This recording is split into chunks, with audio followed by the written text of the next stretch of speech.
नमस्कार, मैं हूँ सुकृति रॉय चैटर्जी और बोल्ड स्काई में आप सभी का स्वागत है। माँ वैष्णो देवी के दर्शन का बड़ा ही महत्व है। माँ के दरबार में भक्तों का तांता लगा रहता है। ऐसे में अगर आप भी माँ के दरबार में जा रहे हैं तो पहले माता के दरबार से जुड़ी इन बातों को जरूर जान ले, फिर करें माँ के दर्शन। ऐसे में आइए आज हम आपको बताते हैं कि किस वक्त खुलती है माँ वैष्णो देवी की प्राचीन गुफा। भगवान विष्णु के अंश से उत्पन्न माँ वैष्णो देवी का एक अन्य नाम देवी त्रिकुटा भी है। देवी त्रिकुटा यानी माँ वैष्णो देवी का निवास स्थान जम्मू में माणिक पहाड़ियों की त्रिकुटा श्रृंखला में एक गुफा में है।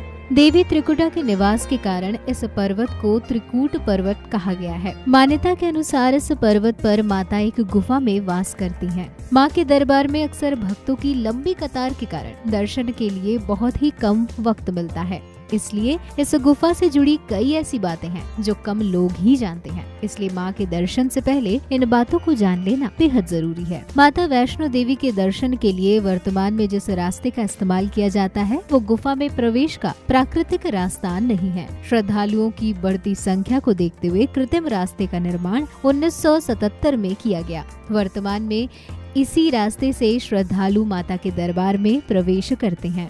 कुछ ही भक्तों को प्राचीन गुफा से माता के भवन में प्रवेश का सौभाग्य मिलता है। दरअसल ये नियम है कि जब कभी भी 10,000 से कम श्रद्धालु होंगे तभी प्राचीन गुफा का द्वार खोला जाएगा।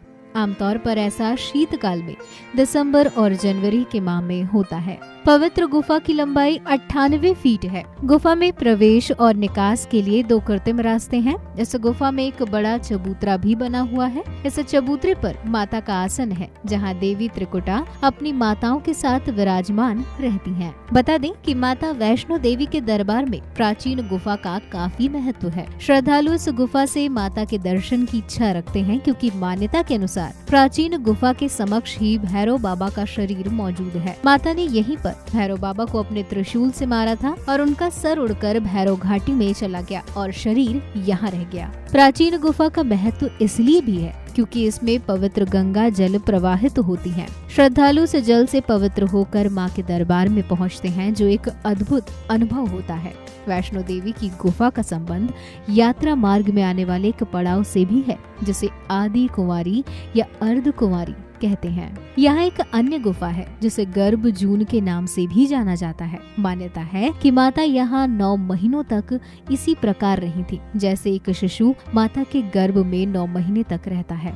इसलिए ये गुफा गर्भ जून कहलाती है। आदि कुंवारी की इन सूचनाओं के साथ ये भी बता दें कि एक मान्यता ये भी है कि गर्भ जून में जाने से व्यक्ति को फिर गर्भ में जाना नहीं पड़ता। अगर मनुष्य गर्भ में आता भी है तो गर्भ में उसे कष्ट नहीं उठाना पड़ता और उसका जन्म सुख और वैभव से भरा होता है। फिलहाल इस वीडियो में इतना ही। ऐसी ही कई अन्य जानकारियों के लिए बने रहिए हमारे साथ।